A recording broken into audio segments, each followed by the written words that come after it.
Il y a quelques années, Albert Jacquard, vous étiez venu parler à une classe d'école primaire et il y a une petite fille qui vous avait demandé « Monsieur, je voudrais devenir intelligente comme vous, comment faire ?» Qu'est-ce que vous lui avez répondu?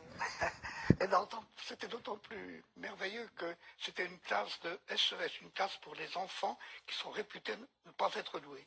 Alors je lui ai dit « Ta question est merveilleusement bien posée, tu fais preuve d'intelligence. Maintenant, comment devenir intelligent, je ne sais pas trop, je sais comment devenir idiot. Pour devenir idiot, tu n'as qu'à acheter une bonne provision de bonbons et t'installer devant la télé. C'est pas ici que je devrais dire ça. Mais en fait, au fond, pour devenir idiot, il suffit d'être passif. Pour peu à peu fabriquer son intelligence, il suffit, c'est toujours vrai, de faire fonctionner son cerveau. Il faut bien voir que ce cerveau est un outil extraordinaire. Les nombres sont tellement grands qu'on n'arrive pas à les imaginer, mais dans le cerveau d'un bébé qui naît, il y a de l'ordre de 100 milliards de petites cellules. On appelle ça des neurones. Et puis peu à peu, après la naissance, chacune de ces cellules envoie des protubérances vers les petits voisins. Et au total, arrivé à la puberté, 10 000 connexions par neurone. 1 million de milliards de connexions. C'est fabuleux ce qu'il y a dans le cerveau d'un enfant de 15 ans. Et une des façons de se rendre compte à quel point c'est un nombre énorme, c'est de diviser le nombre des connexions qu'il y a dans un cerveau de 15 ans par le nombre des secondes vécues par cet enfant. C'est 400 millions de secondes. Et le résultat, c'est qu'à chaque seconde, depuis sa naissance, il a mis en place 2,5 millions de connexions. Eh bien, je vous assure que ça a quelque chose d'effarant de penser qu'un enfant qui m'écoute, à cause de la façon dont il m'écoute, à cause de ce que je dis, eh bien, il y a des connexions qui se mettent en place, qui ne se seraient pas mises en place de la même façon si je n'avais pas été là. Donc, je suis responsable de la construction de son outil intellectuel. Mais il y a quand même des enfants, des êtres humains surtout, qui sont plus intelligents que d'autres, non? Ça ne veut rien dire du tout. Je vous assure que c'est une phrase, c'est pas par démagogie. Je ne suis pas plus intelligent qu'Einstein, ni moins intelligent, parce que cette comparaison n'a pas de sens. Bien sûr que mon intelligence n'est pas celle d'Einstein, parce que lui, il a été capable de trouver des choses que j'ai jamais trouvées. Bien sûr, mais quelle était la caractéristique de cet homme qu'on présente comme très intelligent? C'était pas d'avoir une activité intellectuelle plus vive, mais c'était d'avoir une horreur du sentiment de ne pas comprendre.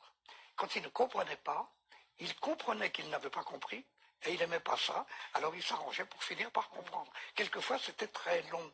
Et par conséquent, la vraie forme de l'intelligence, c'est de comprendre qu'on n'a pas encore compris, et de faire le nécessaire pour comprendre quand même. Mais pour les enfants qui sont à l'école, par exemple, on leur dit bien, vous avez tel QI, si vous avez tel QI, vous allez bien réussir à l'école, et ça se vérifie souvent. Un bon QI, on réussit bien, un moins bon QI, on réussit moins bien. Mais évidemment, si je dis à une fille qu'elle est laide, et je lui répète tous les jours qu'elle est laide, mais elle aura beau être jolie, elle finira par se croire laide. Et puis elle prendra une drôle d'allure, et puis elle fera des grimaces, et puis elle deviendra laide. Et par conséquent, ça fait partie des prévisions qui sont autoréalisatrices. Il est criminel de dire à un enfant, tu n'es pas doué, tu n'es pas capable d'avoir un QI de temps et de temps, et par conséquent, tu vas rater. Ça n'est pas vrai ce que vous disiez tout à l'heure. On ne le vérifie pas. Simplement, on le provoque. Et par conséquent, il faut lutter là contre. Il y a un mot horrible qui a été inventé par les Québécois, le mot douance. Dire à un enfant, oh toi tu as de la douance. Mais celui d'à côté à qui on ne dit pas, il comprend que lui n'a pas de douance. C'est comme les dons, les douances. Alors il se prend pour un imbécile, ouais. Et il devient un imbécile. Par conséquent, il faut se dire que l'intelligence, c'est pas quelque chose que l'on reçoit, c'est quelque chose que l'on construit. C'est ça la phrase. Et le mot surdoué, par exemple. Il y a des enfants, on dit, ils sont surdoués. Bon, ils réussissent bien les cours. On a bien tort de le dire. Ça ne veut rien dire. Dans surdoué, il y a 2 syllabes qui sont toutes les 2 idiotes. Sur, ça veut dire qu'il y a une hiérarchie. Or, il n'y a pas de hiérarchie de quelque chose aussi subtil que l'intelligence, qui est multidimensionnelle. Et doué, ça laisse supposer que c'est un don de la nature qui fait qu'on est intelligent, ou un don de la société. Non, on est doué parce qu'on s'est donné à soi-même son intelligence. Et on est tous responsables de devenir plus ou moins intelligents. Il faut, peu à peu, la construire. Et bien sûr, tout le monde ne construira pas la même, certains iront plus vite que d'autres, mais méfions-nous. La vitesse n'est pas une caractéristique tellement remarquable de l'intelligence. Ceux qui vont vite, vous savez, en général, ce sont des bluffeurs. Moi, je crois plutôt celui qui va lentement, qui a l'esprit de l'escalier, qui revient sur lui-même et qui peu à peu arrive à acquérir un certain nombre d'outils intellectuels intérieurs. Mais Même s'il apprend plus tard, et s'il comprend quelque chose plus tard que les autres, c'est pas grave. c'est pas L'important, grave. c'est de le comprendre. Peut-être qu'il le comprend mieux.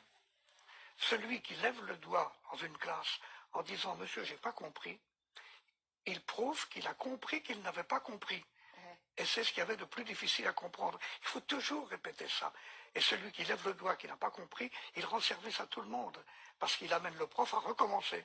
Et je le sais en tant que prof, il faut toujours recommencer.